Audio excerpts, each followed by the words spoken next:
उर्दू दुनिया के नाजरीन, नई वीडियो में खुश आमदीद। नाजरीन, रूस फलस्तीनियों की मदद के लिए गजा तक पहुंच गया है। इसराइल की बर्बादी शुरू। इसराइल के अपने वजीर दिफा ने सारा पोल खोल दिया। दुनिया में अपनी फतह की राग लापने वाले इसराइल का हशर पूरी दुनिया के लिए इबरत का निशान बन गया। यहूदी इसराइल छोड़ने पर मजबूर। नेतन्याहू की हुकूमत खात्मे के करीब पहुंच गई। वीडियो में ये भी बताएंगे कि रूस एक बार फिर फलस्तीनियों की मदद के लिए आ गया। रूसी सदर पुतिन ने इसराइली वजीर आजम को खबरदार करते हुए बड़ा ऐलान कर दिया। मुस्लिम दुनिया में से सिर्फ चंद ही ममालिक ने खुलकर फलस्तीन की ज़बानी कलामी मदद की और इसराइल इनको किसी खातिर में नहीं लाया। लेकिन रूस एक के बाद एक बड़ा कदम उठाते हुए मजलूम फलस्तीनियों की मदद कर रहा है। जोरे बाजू के ऊपर अगर किसी ने इसराइल की जाहिरियत को रोका तो वो सदर पुतिन ही है। ये बात भी सच है कि मुस्लिम दुनिया रूस की तरह इतनी ताकतवर नहीं, जबकि इसराइल के पीछे अमेरिका, फ्रांस और बरतानिया जैसी आलमी ताकतें खड़ी हैं। पाकिस्तान और तुर्की के साथ मिलकर रूस ने न सिर्फ इसराइल को ललकारा है, बल्कि रूस फलस्तीनियों की मदद के लिए गजा तक पहुंच गया है। इसका पूरा प्लान मास्को में बन चुका है, जिससे अब इसराइल के ईवानों में हलचल है। तहलकाखेज इंकशाफात से बाखबर होने के लिए वीडियो को आखिर तक लाजमी देखें। वीडियो में आगे बढ़ने से पहले नाजरीन, अगर आपने हमारे चैनल उर्दू दुनिया को सब्सक्राइब नहीं किया तो जल्दी से सब्सक्राइब कर लें। घंटी के बटन को भी लाजमी दबाएं ताकि आपको दुनिया की दिलचस्प मालूमात से भरपूर हमारी वीडियो सबसे पहले पहुंचे। नाजरीन, रूस दुनिया की इतनी बड़ी ताकत है जिसका सामना अमेरिका, फ्रांस और बरतानिया जैसी बड़ी ताकतें भी नहीं कर सकती। जब इसराइल ने फलस्तीन के मुसलमानों पर जुल्म जबर के पहाड़ तोड़े तो रूस ही वो वाहिद मुल्क था जिसने इसराइल को ललकारा। इसराइल जो अपनी ताकत के गुरूर में मुब्तला था, वो एकदम ठुस हो गया। रूस ने शाम के 8 मिलिट्री बेसिस को हाई अलर्ट कर दिया और इसराइल को खबरदार कर दिया कि अपनी जाहिरियत को ख़त्म करो, नहीं तो हम तुम्हें नीस्तो नाबूद कर देंगे। फिर एक और खबर मीडिया में आई कि रूस ने शाम में वाक़ अपनी एयर बेस पर एटमी मिसाइल नस्ब कर दिए हैं और इसकी इत्तलात इसराइल को भी दे दी गई हैं। जिसके बाद इसराइल जिस ऑपरेशन को जारी रखना चाहता था, इसे अचानक बंद कर दिया। इसराइल को हमास के साथ अमन मुआहिदा करना पड़ा, जो खुद इसराइल की एक बहुत बड़ी हार है। मिस्र की जानिब से जब गजा में तबाहाल इंफ्रास्ट्रक्चर को रीबिल्ड करने की ऑफर हुई तो इसराइल ने इसे रोक दिया। जब तक हमास हमारे लोगों को नहीं छोड़ेगा, हम ये सब नहीं करने देंगे। अगर हमास हमारे फौजी वापस कर दे तो हम खुद गजा को दोबारा तामीर करेंगे। मगर हमास ने सेहूनियों की ये ऑफर मुस्तरद कर दी और अब रूस एक बार फिर मैदान में आ गया और इसने इसराइल को खबरदार कर दिया है कि हम तुम्हें अब कुछ गलत नहीं करने देंगे। नाजरीन, बात यहाँ पर ख़त्म नहीं होती। रूस ने अब ऐलान कर दिया है कि हम गजा के लोगों को कोरोना से बचाव की वैक्सीन लगाएंगे, क्योंकि गजा में इसराइली जाहिरियत की वजह से कोरोना केसेस में खतरनाक हद तक इजाफा हो चुका है। गजा में जो लोग गोली और बमबारी से बच निकले, इन्हें कोरोना से मारने का प्लान रूस ने नाकाम बना दिया।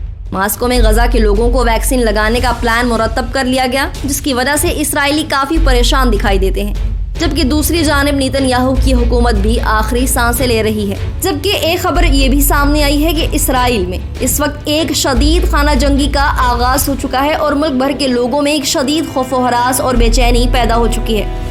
जबकि मुतअद्दिद यहूदी अब इसराइल को छोड़कर दूसरे मुल्कों में नकल मकानी कर रहे हैं, जिसको देखते हुए इसराइली वजीर दिफा ने एक अहम बयान जारी करते हुए कहा है कि इसराइल अंदर से टूट चुका है और अगर ये सिलसिला ऐसे ही जारी रहा तो मुल्क की सालमियत खतरे में पड़ जाएगी। इसराइली वज़ीर दिफा बेनी गैंटर ने कहा कि इसराइल अगरचे दुनिया को ये बताने की कोशिश कर रहा है कि वो अपने दुश्मनों के खिलाफ मजबूत और ताकतवर है, लेकिन हकीकत ये है कि मुल्क अंदर से कमज़ोर और टूट फूट का शिकार है और ज़ख्म रसीदा है। और अगर हमें दुश्मनों का मुकाबला करना है तो किसी कमज़ोरी का मुजाहिरा किए बगैर हमें अपने दुश्मनों के खिलाफ अपनी सलामती को मजबूत रखना होगा। मौसूल होने वाली इतलात के मुताबिक एक तकरीब से खिताब करते हुए बेनी गैंटर ने कहा कि हकीकत ये है कि हमारे मुंतखब अरकान जमहूरी तहरीकों के बाइस खतरात में घिर गए, मगर हमने राबीन के कत्ल से सबक नहीं सीखा। उन्होंने कहा कि इसराइल दाखिली सतह पर सियासी बेचैनी का शिकार है। नेतन्याहू की हुकूमत साजी में नाकामी के बाद सियासी हालात मजीद खराब हुए हैं। इनकी हुकूमत साजी की कोशिश मुस्बत है, मगर वो नफ्ताली बेनेट के साथ मिलकर हुकूमत बनाने की पोजीशन में नहीं। उन्होंने मजीद कहा, हमारे लिए सबसे बड़ा चैलेंज ये है कि जिस मंजिल के हसूल के लिए हमने खून और जानों की कुर्बानी दी है, वो इस्तकामत हमारे हाथ से निकल ना जाए, क्योंकि जिस तरीके से यहूदी मुल्क से फरार कर रहे हैं, इससे ऐसा लगता है कि इसराइल अनकरीब नाबूद हो जाएगा। लिहाजा हमें यहूदियों को इस बात का यकीन दिलाना होगा कि हम आपकी हिफाजत कर सकते हैं, और अगर ये साबित करने में नाकाम हो गए तो इसराइल का खात्मा यकीनी है।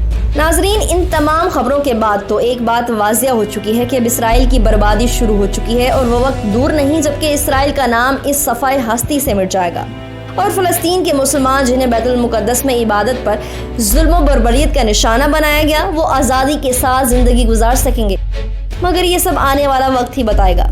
नाजरीन, इससे कबल गुज़िश्ता दिनों ये खबर सामने आई थी कि रूस ने शाम में वाक़ अपने फ़ौजी अड्डे पर जंगी तैयारे, एटमी हथियार समेत दीगर जंगी सामान पहुँचा दिया है। रूसी फौज की जानिब से जारी फौजी एलामिये में कहा गया कि इसने शाम में अपने फौजी अड्डे पर एटमी हथियारों से लैस तवील हदफ तक मार करने वाले 3 बमबार तैयारों को नस्ब कर दिया है। इस इक़दाम से बहरे रूम में मॉस्को की फौज को मजबूत बनाया जाएगा। वाज़ेह रहे कि ऐसे हालात में अमेरिका और इसराइल के लिए पेचीदगियां पैदा होती जा रही हैं। रूसी फौज ने कहा कि इसने शाम में वाक़ अड्डे पर 3 जोहरी सलाहियत के हामिल लॉन्ग रेंज बमबार तैयारों को तैनात कर दिया है और इस इक़दाम से बहरे रूम में मॉस्को की फौज को मजबूती मिल सकती है। रूस की वजारत दिफा ने बताया कि शाम के साहिली सूबे लटाकिया में वाक़या और मुल्क में मॉस्को की कार्रवाइयों का असल मरकज हमीम हवाई अड्डे पर 3 Tu-22 M3 तैयारे पहुंचे हैं। वजारत ने कहा कि बमबार अमला बहरे रूम में तरबती मिशन का एक सिलसिला तय करेगा। नेटो के जरिए कोड नामी बैकफायर टोपोलियो Tu-22 M3 एक सुपरसोनिक जुड़वा इंजन लंबी रेंज बमबार है जो एटमी हथियार ले जाने की सलाहियत रखता है और इसकी हद 5000 किलोमीटर से भी ज्यादा है। रूसी वजारत ने कहा कि भारी बमबारों की मेज़बानी के लिए हमीम के रनवे में तोसी की गई थी और दूसरा रनवे को जदीद बनाया गया है। नाजरीन, अब इस कार्रवाई से इसराइल के लिए परेशानी पैदा हो चुकी है और इसने अमेरिका से मदद मांग ली है। यहाँ दिलचस्प बात यह है कि अमेरिका इस बारे में कुछ नहीं कर सकता क्योंकि ये शाम और रूस का आपस का मामला है और इन दोनों ममालिक के दरमियान एक मुआहदा है जिसके तहत ये दोनों ममालिक काम कर रहे हैं। रूस ये सारी कार्रवाइयाँ इसराइल के लिए कर रहा है क्योंकि रूस को इस बात का अंदाज़ा हो गया है कि अगर अब इसराइल को ना रोका तो ये किसी के हाथ में नहीं आएगा। नाजरीन, इसराइल ने फ़लस्तीन पर जो मुजालिम ढाए इस पर अगर किसी गैर मुस्लिम ने सबसे पहले आवाज़ उठाई तो वो रूस है। रूस ने गुज़िश्ता दिनों इसराइली सफ़ीर को तलब किया था और इसे वार्निंग जारी की थी। रूस की जानिब से इसराइली सफ़ीर को ये 2 टोक पैगाम दिया गया कि अपने वज़ीर आज़म से कहें कि अगर इसने गज़ा के मकीनों पर जुल्म बंद न किए तो इसराइल को नताइज भुगतने पड़ेंगे। नए आने वाले नाजरीन से एक बार फिर गुजारिश है, हमारे चैनल को सब्सक्राइब करें और घंटी के बटन को क्लिक जरूर करें। वीडियो पसंद आने पर फेसबुक और व्हाट्सएप ग्रुप्स में भी शेयर कर दें।